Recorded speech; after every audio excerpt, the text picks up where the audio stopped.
Right now, I'm going to introduce a single idea. I'm going to explain why that idea is important, and then I'm going to apply this idea to myself, to my Jewish, Israel, and political advocacy specifically, and in doing so, hopefully open a door to those of you seeing this who may assume we share no common ground on those topics, when I believe, in fact, we do. First, the idea. To achieve clearly understood communication in our relationships, personal, professional, casual, romantic, online, IRL, every level of life, it is critical that we remind ourselves to make the implicit explicit. That's the idea. Whatever we assume to be obvious, be it our emotional state, the purpose of an event, or the location of a stapler, we must teach ourselves to assume that it actually is not, and therefore must be stated out loud if we are to be understood. Why is this important to do? Because the literal opposite is true. What is most obvious to us is generally not obvious to other people, and in fact, they are often making a totally different and wrong assumption than the one you also wrongly assume they are making. Why does this happen? Well, there are several cognitive biases at work here, and y'all know I love a good cognitive bias. Humans are just so flawed and yet so cocky. Primarily, there's what's called the curse of knowledge. Once we know something, it becomes difficult to imagine what it's like not to know it. So we overestimate how obvious our thoughts or intentions or explanations will be to others. There's the closely related illusion of transparency, where we overestimate how clearly our internal states, our emotions, thoughts, our sense of morality are visible to others. They're not. And last, naive realism, where we assume our perceptions of reality, of what's obvious about the world, are shared by all. These misalignments happen constantly in our interpersonal lives, and they lead to resentment, misunderstanding, conflict, and harm. I think at times there are also certain common resistances to being explicit. One, which I may or may not have experienced in my own marriage, is a sense of, well, if you really loved me, you would already know this about me, which is an understandable way to feel, but is really, as the captain said to Cool Hand Luke, a failure to communicate. Another may be a sense of self-respect or maybe self-preservation that warps into a kind of preemptory and self-defeating resentment. Why should I have to make something explicit just to give you an understanding about me you haven't bothered to ask for? And the answer to that is, if a greater understanding would be a positive outcome, however it's arrived at, why not just take responsibility to ensure it arrives?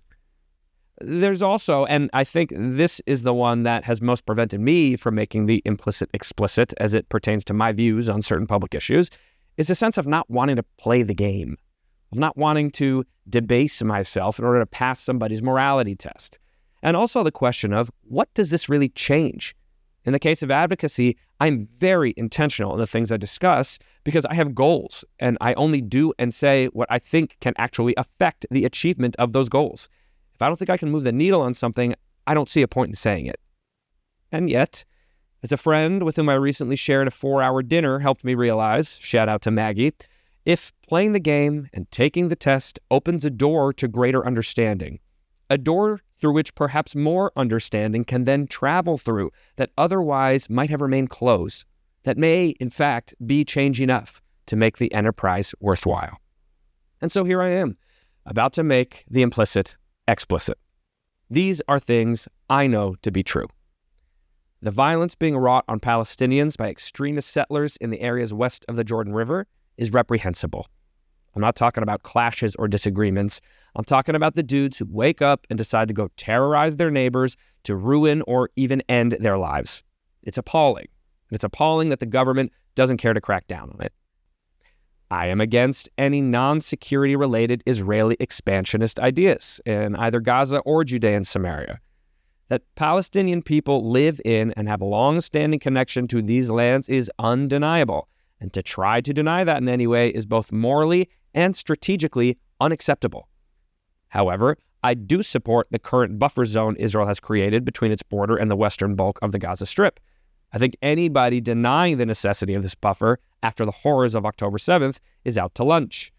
Any other such legitimate and objectively beneficial acute security situations like that, I would support. There are plenty of videos of individual IDF soldiers doing shameful things that humiliate, or violate, or hurt powerless Palestinian people who do not deserve it. I am aware these individual actions have taken place, and I condemn them unequivocally. They're disturbing and awful. I also recognize these actions are not a matter of IDF policy. In fact, quite the opposite, as we discussed on a recent episode with former IDF officer Tomer Peretz.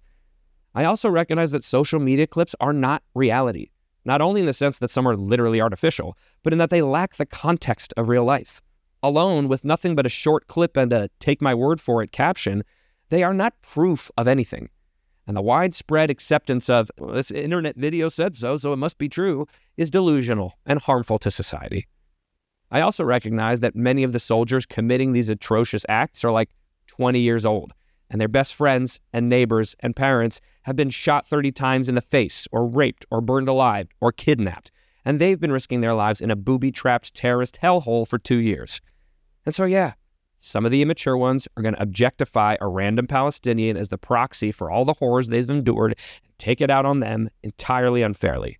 It's wrong, it's shameful, it should be punished, and I understand that it does not take a special kind of 20-year-old to be emotionally immature and intensely traumatized to the point of making bad decisions with the limited power they wield.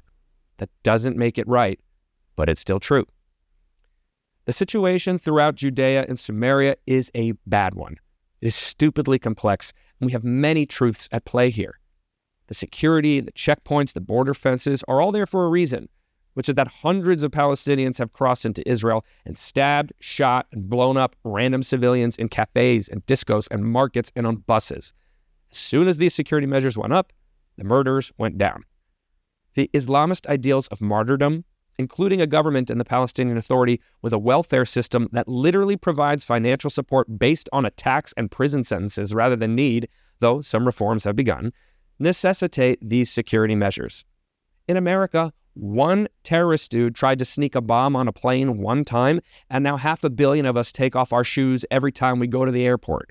So let's be realistic. And many of those security measures are abused or implemented in such a way as to purposefully agitate and provoke just to make life shittier for Palestinians. I was told by a friend of a Palestinian farmer he met whose property is divided by the border fence, separating him from his crops. In order to reach them, he has to drive an hour north to a checkpoint, spend an hour going through that checkpoint and another one, drive an hour south, back down to tend to his fields, then do it all over again in reverse to get home. That's trash. That farmer is not a terrorist. He's a farmer. I could do an entire monologue on what's unfair or unjust about the way Palestinians are treated in these areas. But again, it's complicated because the situation did not materialize out of thin air. The status quo for Palestinians needs to change, and Israel deserves not to be demonized for distrusting a population responsible for murdering their loved ones over and over again. The truth is somewhere in the middle. I think the Israel education I received here in this country was terrible. It's not even that we got a one-sided education, we got a zero-sided education. I mean, I didn't learn that Israel was a parliamentary democracy until I was in my 30s, and I went to day school and sleepaway camp and birthright and on and on. And when it comes to Israeli history specifically, I think there has been an aversion to telling the story honestly, warts and all. The same way most countries struggle to reconcile with the darker mistakes of their past. We here in America certainly know what this looks like.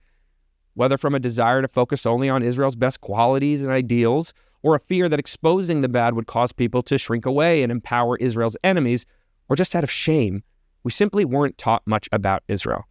And for a handful of younger Ashkenazi American Jews, that lack of information was seen as a betrayal, a nefarious attempt to obfuscate the truth, and that's provided a pathway for the ideas of truly nefarious anti-Israel enemies to take hold, whether overtly or unconsciously.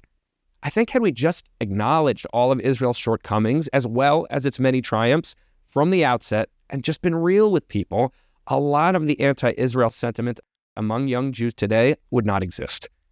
I also think that using that lack of education as an excuse for turning full-on anti-Israel is short-sighted and immature. As a non-Israeli, I feel really unqualified to weigh in about Bibi Netanyahu and the Israeli government most of the time. I'm not a professor of politics or military tactics. I never met the guy. I have no lived experience as a citizen of his country, and I don't live inside his brain. Most people in America are barely qualified to offer a fully informed opinion on our own leaders, let alone the leader of a country 6,000 miles away. The only real tool I have for forming an opinion about him is the word of what other people say. And that's specifically how I try not to operate, though it sure doesn't stop most people from running their mouths with impunity. That's the wildly arrogant and oblivious behavior that's gotten us into so much trouble around this war. The normalization of declarations based entirely on what someone heard someone else say, without a shred of actual experience or expertise, and those declarations being accepted as completely legitimate. In terms of Bibi, the truth about him lies with whichever side of the political spectrum you stand on. I find that, as with most things, the real truth lies somewhere in the middle.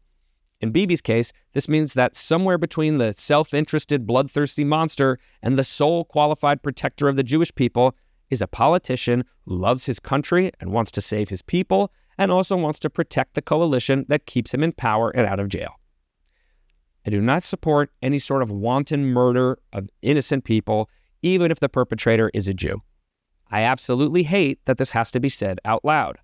It's been asked of me twice in conversations with non-Jews that I literally need to declare that I'm not a supporter of starving innocent people or killing children. These are very hurtful things to be asked. Unimaginable, really, that I'd ever in my life be asked such things. And yet, we have to make the implicit explicit. I see now that if we do not say those things out loud, we are seen by others as condoning through omission, however fair or unfair that may feel. The claims of genocide, which appeared mere days into Israel's response to the bloodbath wrought upon their sovereign land on October 7th, are garbage. It's inversion, a technique I've broken down on this show before. Israel does everything it can not to commit genocide, while Hamas absolutely would commit one if they could. I have not seen any cogent refutation of any of the hard data or actual large-scale actions of the IDF. The only arguments being made are based entirely on people parroting something they heard somebody else say. This guy or this organization said it's a genocide, so I believe him. And as we've already established, that's not an actual argument for anything. The other argument I see is also not a real argument either. Lots of people died, and that's bad. When Jews are leveled with the genocide accusation, we naturally must resort to using the data and objective facts to argue that a war, however deadly and horrible and unpleasant, is categorically not the same as a genocide. But when we do this, we're then accused of, quote, being okay with innocent people dying, and thus we're still morally repugnant. The genocide accuser is thus able to shut the conversation down entirely, allowing their own emotional response to imbue them with a sense of moral superiority that lives above facts and objectivity, and renders the defender morally inferior and not even to be considered. On the flip side, if someone anti-Israel has not come out to explicitly condemn Hamas at every stage, in the strongest of terms, nor said anything about the plight of the hostages, every supporter of Israel assumes you are a terrorist sympathizer. So if you don't wish to be thought of as someone who supports the murder of Jews and the elimination of Israel as a Jewish state, I'd suggest you make the implicit explicit as well. It is very easy for me to approve of certain things the Trump administration has done in regards to Jewish people in Israel, while also disapproving of nearly everything else he has ever said or done. It's easy to say the Abraham Accords, the hostage deals, the attack on Iran, and many other actions were unequivocally good for stability in the region, were courageous and necessary, and were of great benefit to the world at large. It's also easy to say his administration seems committed to the erosion of First Amendment rights in a way that is incredibly worrisome and will come back to bite everybody. It's easy for me to think we need to crack down on illegal immigration, and also think that being so aggressive with raids that a dad gets shot and killed at daycare pickup is abhorrent and tragically unnecessary. It's easy for me to be thrilled that his administration has made life on campus safer for Jewish students, and also recognize that the methods by which they've done so could easily be used against Jews or anyone else down the line in a way that should worry everybody. I'm also 100% glad Kamala Harris did not win the election, as I believe Jews and Israelis would be much worse off than we are, and as a Jew, I don't feel I should have to apologize for being concerned with the safety of my own children and community. I'm also glad I voted for her, so I got to have my cake and eat it too. I find all of these truths very easy to hold simultaneously. I believe in a two-state solution that results in dignity and peace for both Israelis and Palestinians. I believe that the only way this might ever be achieved is if regional partners step in and take a meaningful on-the-ground role in creating this new future. I'm talking Saudi Arabia, UAE, Bahrain, Qatar, Jordan, etc., and of course, America. The trust is too broken for any sort of volunteer cooperation between Israel and Palestine to play out well. There must be pressure from outside forces ensuring safety and security for all. And I believe any peace initiative that is not built around this principle is not built to succeed. I hope the Likud party loses badly in next year's election, as whatever you think of the job he's done, I don't think Netanyahu is the guy to lead Israel's next chapter, which must be one of healing, sensitivity, deep strategic thinking, and collaboration. I also hope whatever coalition is formed does not include any parties from the far right, blocking Smotrich and Ben-Gvir and their ilk from power. I'm very worried for what the future holds if these hopes do not come to pass. I know that not every anti-Israel person wants to see Israel erased or chants globalize the Intifada or wears a keffiyeh or hates Jews. I know that. But I also know that if you hang out at the same protests as the extreme people who do want all that stuff, or you repost their Instagram stories or trust their voices on Jewish issues over the voices of mainstream Jews, we're going to assume you're on the same page, or at best, tolerant of their views. Also, for any person who did not engage with this conflict meaningfully until October of 2023, be they an anti-Israel Jew or non-Jew, to assume they have a more complete understanding of the situation via their media consumption than actual mainstream Jews and Israelis who have lived this reality their entire lives is flat out racist. If a white person told a black person they understood the situation for blacks in America better because they spent 2 years chatting about it with friends and watching Qatari-funded TikToks about it, knowing so little they don't even know they're watching Qatari-funded TikToks, we'd call that person racist.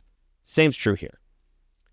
The most left-leaning, peace-loving, Gaza-supporting people in Israel live in the kibbutzim on the Gaza border. Their reward for employing Gazans, taking them to Israeli hospitals, holding peace marches in their names, was for thousands of Gazans to slaughter them, their families, and their entire communities. Anyone who cannot recognize the futility of trying to live next door to a jihadi death cult does not have an opinion on these issues worth listening to. I could keep going on for hours, but I'm going to stop here. The bottom line is that humility is missing from all sides of this conversation. As I've said a few times now, the real truth lies somewhere in the middle, and everyone who pretends otherwise is only making divisions worse and peace less likely. Confirmation bias is killing this conversation. If the only voices you're listening to are ones with whom you already agree, you're part of the problem, not the solution. I'm not perfect, far from it, but I know I'd rather try to be part of the solution, so here we are. Has any of this monologue accomplished anything? I don't know. I guess you'll let me know. But at the very least, there is now a public record of where I stand on a lot of this stuff. So if you're looking for common ground, maybe you found it. If you've still got questions, ask me, and I'll try to answer them. And if you've got questions for someone in your life, ask them. Expect that they have questions for you too. Preempt them. Make the implicit explicit. Talk to each other. Talk to each other. This is the 44th episode of Being Jewish with me, Jonah Platt.